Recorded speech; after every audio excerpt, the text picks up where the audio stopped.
Gimana jadinya kalau dua kerajaan yang sempat pecah karena rebutan kekuasaan malah bersatu dan jadi superpower?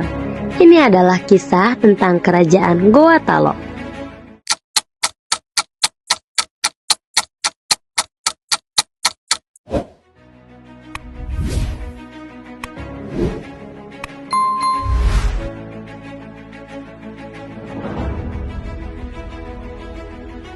Awalnya, kerajaan Goa sempat terbelah dua menjadi Goa dan Talo. Tetapi pada tahun 1565, pendiri kerajaan ini, yaitu Raja Daeng Watan Rekaraeng Tumaparisi Kalona, berhasil menyatukan mereka kembali lewat kesepakatan keren. Dua raja tetapi satu rakyat. Sistem bagi hasil kekuasaan ini bikin mereka damai dan maju. Memasuki tahun 1605, kerajaan ini resmi jadi kerajaan Islam setelah Sultan Alauddin dan keluarganya mu'alaf. Ini semua berkat dakwah dari 3 datuk, yaitu Datuk Ribandang, Datuk Patimang, dan Datuk Ditiro.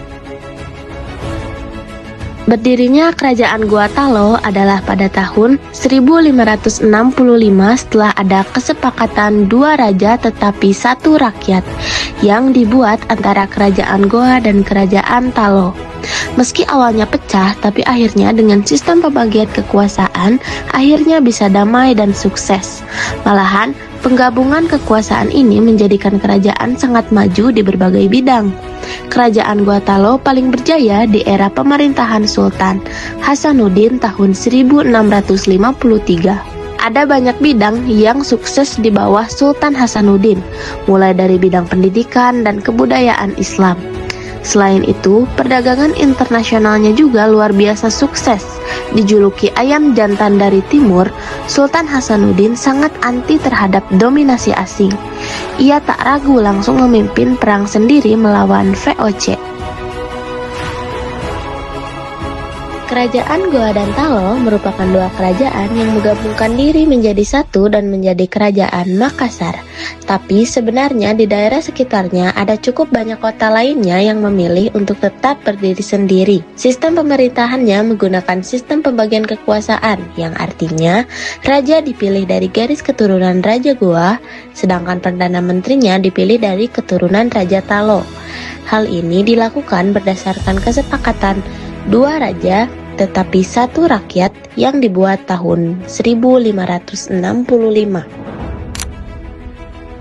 Kerajaan Goa Talo merupakan kerajaan maritim yang pelayaran dan perdagangannya sangat berkembang. Tapi secara ekonomi, kerajaan ini paling maju di bawah kepemimpinan Raja Goa Talo, yaitu Sultan Hasanuddin. Saat itu, kerajaan Makassar menjadi kerajaan maritim yang paling besar, sekaligus pusat perdagangan di kawasan Nusantara bagian timur. Kesuksesannya, kerajaan Goa Talo pada masa ini disebabkan oleh beberapa faktor. Salah satunya tentu karena letak kerajaan Goa Talo yang strategis. Selain itu, peran Jawa yang mundur kala itu juga mempengaruhi kesuksesan perdagangan dan pelayarannya. Tambah lagi, Malaka yang jatuh ke tangan Portugis menguntungkan pelayaran dan perdagangan maritim. Dan hebatnya lagi, pemerintah kerajaan Goa Talo mampu mengatur sekaligus melayani pedagang yang berasal dari beragam negeri. Ajaran Islam menjadi poros utama kerajaan Goa Talo menggunakan ajaran Islam. Tak hanya itu, ajaran Sufi juga berkembang di Goa karena Syekh Yusuf Al-Makassari yang saat itu berkunjung ke Goa. Tradisi budaya bangsa Bugis atau dikenal sebagai pelaut handal sangat berpengaruh pada kehidupan sosial masyarakat kerajaan Goa Talo. Para raja Goa menerapkan prinsip mer liberum yang artinya laut bebas. Meski sering terhubung dengan orang dari pulau lain, masyarakat kerajaan Goa Talo tetap memegang kuat norma adat mereka. Bahkan adatnya terbilang sangat ketat.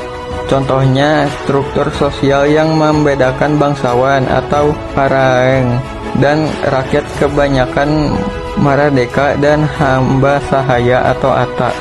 Ada cukup banyak peninggalan kerajaan Goa Talo yang masih ada hingga saat ini. Di antaranya, 1. Benteng Sumba Opu. Benteng Sumba Opu adalah benteng yang menjadi pusat perdagangan rempah-rempah yang ramai dikunjungi oleh pedagang asing, baik dari Asia maupun Eropa. 2. Benteng Rotterdam. Benteng Rotterdam adalah peninggalan sekaligus sumber sejarah kerajaan Goa Talo yang paling populer, karena masih sering dikunjungi oleh wisatawan hingga kini. Benteng ini awalnya bernama Benteng Jumpandang dan dibangun pada tahun 1545 pada masa kepemimpinan Raja Imanrigau Daeng Bonto Karaeng Lakiung. 3. Bala Lompoa. Bala Lompoa adalah istana kediaman Raja Goa, sekaligus digunakan sebagai pusat pemerintahan kerajaan Goa.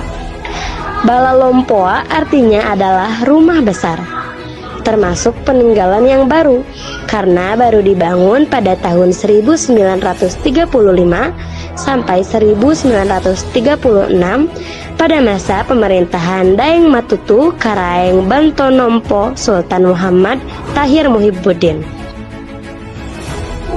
4. Kompleks Makam Raja Goa dan Talo. Kompleks Makam Raja Goa dan Talo pertama kali dibangun pada abad ke-17. Kompleks ini sudah masuk sebagai cagar budaya nasional, berlokasi di Jalan Sultan Abdullah Raya, Kecamatan Talo. Hingga kini masih sering dikunjungi wisatawan untuk ziarah.